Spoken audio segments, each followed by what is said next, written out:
بسم اللہ الرحمن الرحیم عن ابن عباس رضی اللہ تعالی عنہما وعنہم یرویہ قال قال رسول اللہ صلی اللہ علیہ وسلم من رأى من امیرہ شیئا یکرہہ فلیصبر فإنہ من فارق الجماعۃ شبرا فمات فمیتۃ جاہلیہ۔ حضرت ابن عباس رضی اللہ تعالیٰ عنہما سے روایت ہے کہ نبی کریم صلی اللہ علیہ وسلم نے ارشاد فرمایا کہ جو شخص اپنے حکمران سے ایسی چیز دیکھے جو ناپسند ہو، ناگوار ہو، فلیصبر، وہ صبر کرے، وہ الگ ہونے کی بجائے، اطاعت سے نکلنے کی بجائے وہ صبر کرے، اطاعت پھر بھی اطاعت اس لازم ہوگی، یعنی جائز چیزوں میں، انتظامی چیزوں میں اور ریاست سے متعلق، حکومت سے متعلق جو جائز احکام ہوں گے، چاہے وہ انتظامی احکام ہوں یا اس سے متعلقہ اور دیگر ہوں، تو ان کی اطاعت واجب ہوگی۔ فرمایا کہ فلیصبر، من رأى من امیرہ شیئا یکرہہ فلیصبر،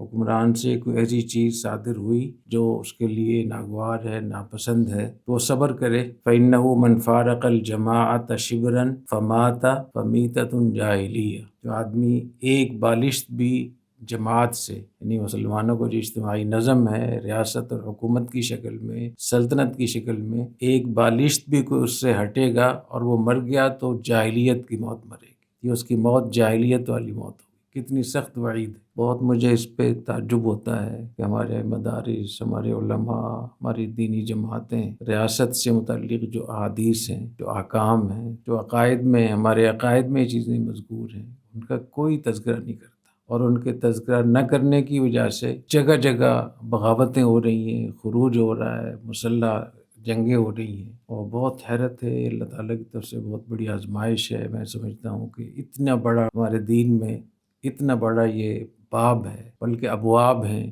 اس میں سمع و طاعہ، بخاری شریف میں عنوان ہے ابواب السمع والطاعہ، بخاری شریف میں، صحیح مسلم میں، سنن ابی داود میں، جامع ترمذی میں، اور یہ روایت جو میں نے پڑھی ہے یہ متفق علیہ ہے۔ متفق علیہ سمجھتے ہیں؟ اتنی عام بات ہے، لیکن اگر کسی اس روایت کا آپ بیان کریں گے تو کہیں گے یہ فوج کے پالشی ہیں، یہ فلاں کے پٹھو ہیں، مطلب جہالت کی انتہا ہے۔ کیا ہمارے دین میں ریاست اور سلطنت سے متعلق احکام نہیں ہیں؟ کیا حضور اکرم صلی اللہ علیہ وسلم کی نبوت میں سلطنت نہیں ہے؟ اگر سلطنت نہیں تھی تو پھر آپ کو ہجرت کرنے کی کیا ضرورت تھی؟ تو ہمارے اتنی بڑی تعداد میں مدارس، علماء، مشائخ، کبھی آپ لوگوں نے سنی ہے کسی سے یہ؟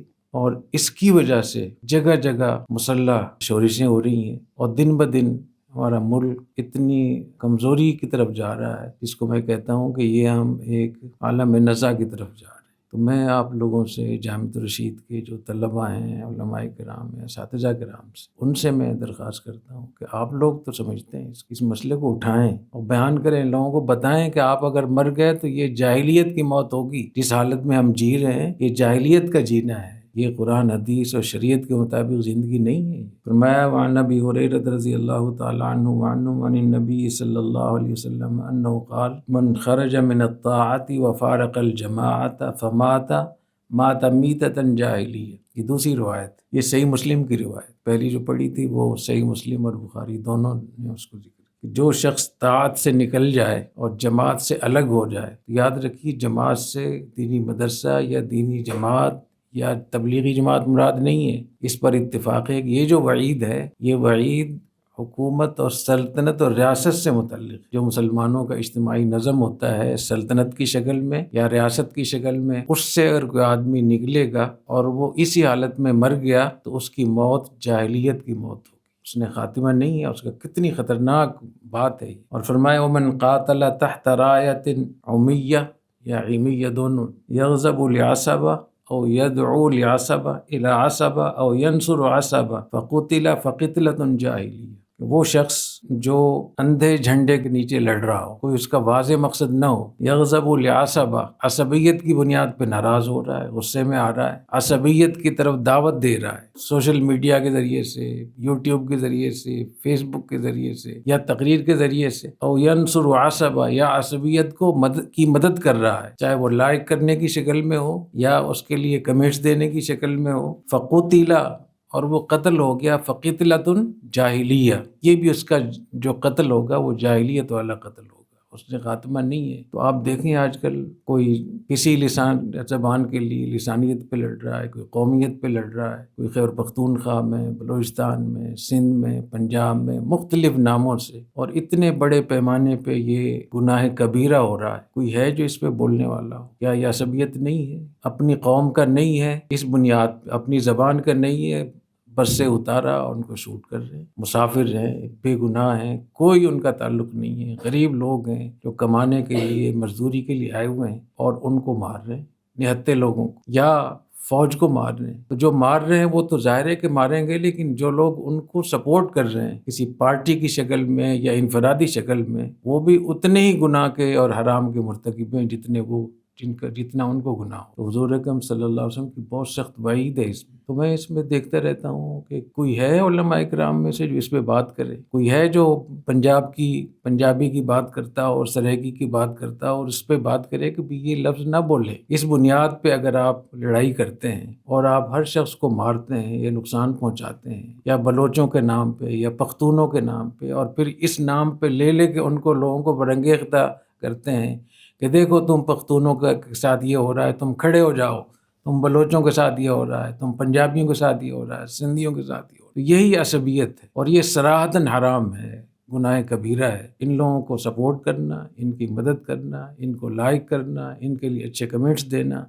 ان کی ویوز کی شکل میں ان کی تعداد کو بڑھانا، یہ بھی شرعاً جائز نہیں ہے۔ من کثر سواد قوم فہو منہم، جو کسی قوم کی تعداد کو بڑھاتا ہے تو وہ انہی میں سے ہے۔ اگر آپ اچھے آدمیوں کی تعداد بڑھا رہے ہیں تو آپ اچھے شمار ہوں گے، اور اگر آپ ایسے لوگوں کی تعداد بڑھا رہے ہیں اپنے شیئرنگ کی شکل میں یا پوسٹنگ کی شکل میں یا کمنٹس کی شکل میں یا ویوز کی شکل میں، تو آپ انہی میں سے شمار ہوں گے۔ رات میں ایک مولوی صاحب کی تقریر سن رہا تھا، اتنی جذباتی تقریر تھی اور عصبیت سے اور تعصب سے بھری ہوئی تقریر، اور وہ مولانا صاحب ہیں، لوگ اس پہ نعرہ تکبیر بھی لگا رہے ہیں۔ تو اتنی عصبیت والی بات پہ نعرہ تکبیر لگانا، یہ ایمان خطرے میں نہیں ہوگا اس سے؟ ومن خرج علی امتی یضرب برہا وفاجرہا، جو میری امت پر خروج کرے۔ اب آج کل تو خروج کی بہت ساری شکلیں ہم دیکھ رہے ہیں، خوارج وغیرہ کا سلسلہ، یا بلوچستان میں اور بہت سارے ناموں کے ساتھ سلسلے ہوتے ہیں۔ یضرب برہا وفاجرہا، تو میری امت کے نیکوں کو بھی مارتا ہے اور بروں کو بھی مارتا ہے، کوئی فرق نہیں کرتا۔ ولا یتحاشا من مومنہا، اور مومن سے بھی نہیں بچتا ہے۔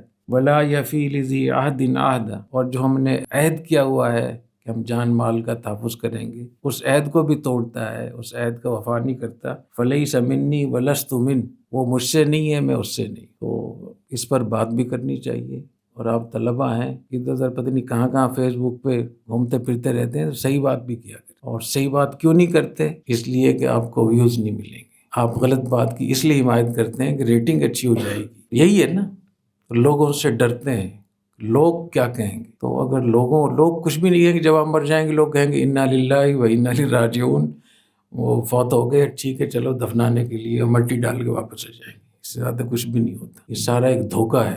آپ کو اللہ کے ہاں جواب دینا ہے۔ اللہ کے ہاں کیا جواب دیں گے؟ یہ جو عصبیت ہے، چاہے وہ لسانیت کے نام پہ ہو، قومیت کے نام پہ ہو، صوبائیت کے نام پہ ہو، اور اس کے عنوان پہ بھی لوگوں کو قتل کر رہے ہیں، مار رہے ہیں، لوگوں کی پورا برباد کر رہے ہیں، ان کے ساتھ کھڑا ہونا، ان کی مدد کرنا، ان کو سپورٹ کرنا یا ان کی حمایت کرنا، یا اس فریق میں جا کے کھڑے ہو جانا، یا ان کو اس طریقے سے ان کی پبلسٹی کرنا کہ اس سے ان کی مارکیٹنگ ہو، یہ سب حرام ہے قرآن حدیث کی روح سے۔ یہ کوئی سیاسی بات نہیں ہے، یہ شریعت کی بات ہے، یہ ریاست اسلامیہ کی بات ہے۔ اس میں نے علماء کو بھی دیکھا ہے، بہت سارے مدارس درس نظامی کے جو فاضل ہیں وہ بھی اس میں مبتلا ہے۔ تبلیغی جماعت سے وابستہ لوگ، بڑے بڑے پروفیسر، ڈاکٹر، جن کے پاس بڑی بڑی ڈگریاں ہیں، تو بہت مجھے تعجب ہوتا ہے کہ اتنے پڑھے لکھے، اتنے سمجھدار لوگ، قرآن حدیث کو جاننے والے، اس سب کے باوجود کیا ان کا اس طرف دھیان نہیں جاتا کہ اتنی سخت وعیدیں، اتنی سخت احکام ہیں اس کے اوپر؟ پھر مجھے خیال ہوتا ہے کہ تو قرآن مجید میں بھی ہے وَأَضَلَّهُ اللَّهُ عَلَىٰ عِلْمٍ، اللہ تعالیٰ علم کے باوجود، ان کو معلوم ہے سب کچھ، اللہ تعالیٰ پھر گمراہ کر دیتے ہیں۔ تو ہم کوئی ایسی حرکتیں کرتے ہیں کہ اللہ تعالیٰ پھر ہمیں بھلا دیتے ہیں۔ نسوا اللہ فانساہم انفسہم، انہوں نے اللہ کو بھلا دیا، اللہ نے ان کو بھلا دیا، اور کیسے بھلایا کہ ان کو اپنی خیر کا بھی نہیں پتہ چل رہا۔ اس ملک کو تباہ کرنے کے لیے جو لوگ تلے ہوئے ہیں، کوئی ملک ہوں یا گروپ ہوں، ہم ان کو سپورٹ کر رہے ہیں۔ تو یہ وہی چیز ہے، اضل اللہ العلم وختم علی سمعہ وقلبہ وجعل علی بصرہ غشاوہ۔ اللہ تعالیٰ سے بہت ڈرنا چاہیے، لیکن اس موضوع کو بیان کرنا چاہیے، بتانا چاہیے۔ حضور اکرم صلی اللہ علیہ وسلم کے ارشاد تو سب سر آنکھوں پر، اور لوگ اس کو خلط ملط کر دیتے ہیں، اس کو سیاست سے ملا دیتے ہیں، آپس کی جھگڑوں سے ملا دیتے ہیں۔ وہی آپس کی جھگڑے تو ٹھیک ہے، وہ آپس میں آپ جو رائے رکھیں، آپ حق بات بھی کہیں، آپ احتجاج بھی کریں، آپ آئین کے حساب سے عدالت میں بھی جائیں، جو بھی آپ کے ساتھ، لیکن جہاں اللہ تعالیٰ نے حکم دیا ہے کہ آپ ریاست کے حوالے سے غیر مشروط اطاعت کریں، غیر مشروط اطاعت۔ حضرت عبادۃ بن الصامت رضی اللہ تعالیٰ عنہ فرماتے ہیں، بایعنا رسول اللہ صلی اللہ علیہ وسلم علی السمع والطاعہ، کہ ہم نے حضور اکرم صلی اللہ علیہ وسلم کے ہاتھ پر بیعت کی سمع و طاعہ پر، کہ ہم حکمران کی بات دھیان سے توجہ سے سنیں گے اور اس پہ عمل کریں گے۔ فی عسرنا و یسرنا، صحیح بخاری کی روایت، اچھے حالات ہوں گے تو بھی اطاعت کریں گے اور تنگی کے حالات ہوں گے تو بھی، وفی منشطنا و مکرہنا، اچھے خوشگوار حالات ہوں گے تو بھی ہم اس کو مانیں گے، اطاعت کریں گے، اور اگر ہمارے خلاف ہوں گے، ناگوار ہوں گے تو بھی اطاعت کریں گے۔ وفی اثرۃ علینا، اگر ہماری حق تلفی کریں گے حکمران تو بھی جائز چیزوں میں ان کی اجتماعی نظم، پھر بھی آپ کو اس کی پابندی کرنا ضروری ہے۔ اور وَأَلَّا نُنَازِعَ الْأَمْرَ أَهْلَهُ إِلَّا أَن تَرَوْا كُفْرًا بَوَاحًا عَلَيْكُمْ فِيهِ مِنَ اللَّهِ بُرْهَانٌ۔ ہاں اگر وہ کھلم کھلا کفر کا ارتکاب کریں اور تمہیں ان کے کفر پر تمہارے پاس یقینی دلیل ہو تو پھر تم ہتھیار اٹھا سکتے۔ تو یہ اتنی سخت جو احادیث ہیں اجتماعی نظم سے متعلق، تو ان کو کثرت سے پڑھنا چاہیے، بیان کرنا چاہیے۔ کیا خیال ہے، آپ لوگ بھی بیان کریں گے؟ کیونکہ آپ بظاہر تو چھوٹے چھوٹے ہیں لیکن چھوٹے موٹے نہیں، بہت خطرناک لوگ۔ تو اب تو بچے جو پیدا ہو رہے ہیں ایسا لگ رہا ہے کہ ماں کے پیٹ سے سیکھ کر آ رہے ہیں۔ تو بڑی عمر کے حضرات لوگ تو نہیں جانتے اس کو، سوشل میڈیا وغیرہ کو، تو آپ ہی لوگ جانتے ہیں، تو آپ کی ذمہ داری ہے۔ تو کیا خیال ہے، کوشش کریں گے نا، گھبرائیں گے تو نہیں، کیونکہ لوگ آپ کو برا بھلا کہیں گے۔ تو چیلنج کا سامنا کرنا چاہیے، مشکلات کا سامنا کرنا چاہیے۔ جیسے لوگ کہہ رہے ہیں اس کے پیچھے یہ کون سی مردانگی؟ آج اگر میں کوئی سخت باتیں کر دوں نا فوج کے خلاف، اس کے خلاف، لوگ کہیں گے دیکھیں مفتی صاحب اتنے بڑے بزرگ، اتنی پاپولیرٹی میری بڑھ جائے گی بہت زیادہ، لیکن میں ان چیزوں کو کبھی نہیں دیکھتا ہوں۔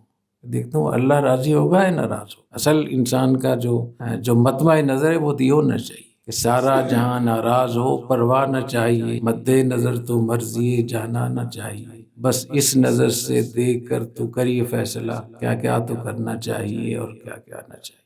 اللہ تعالیٰ توفیق عطا فرمائے۔ سبحانک اللہم و بحمدک، اشہد ان لا الہ الا انت، استغفرک و اتوب الیک۔